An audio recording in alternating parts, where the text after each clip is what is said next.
Hi Kishore, how are you? I'm fine. You're all good. Doing well. Then how is the birthday party? Birthday party was good. We had Every fortnight, Mr. and Mrs. Shekhar catch up with their son.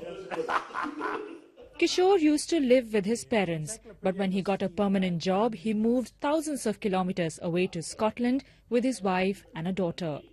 With Indian family values in mind, Kishore invited his parents to come too, so he could look after them. But Kedambadi and his wife Manjula had other plans. If I am staying with my son longer and longer, then I will be governed by his wills and pleasures. Earlier I used to control his life, then he will be controlling my life. This is not on. When 75-year-old Kedambadi Shekhar retired as a plastic surgeon, he spent all his savings on a home in this specially designed retirement village. We are very independent people now. We spend our time reading, writing. This is our family photo. Unlike in most Western countries, Indian parents traditionally expect to be dependent on their children. The Shekhars' decision to stay independent had their son worried about social criticism.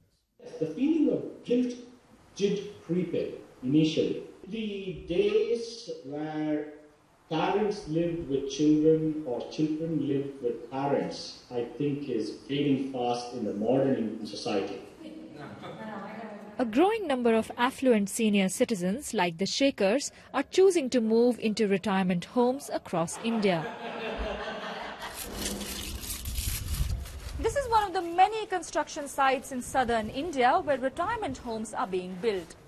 With growing demand for luxurious spaces for the elderly, the real estate developers are tapping into this emerging social trend and offering retirement homes with customized facilities.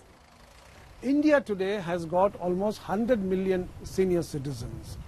You take 5% of that as your middle class or the middle income group. It is 500,000.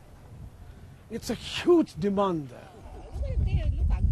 Back at Kedambadi's retirement village, it's time for some fun at what he calls the Sunset Club. Away from worldly responsibilities, he says his life has just begun.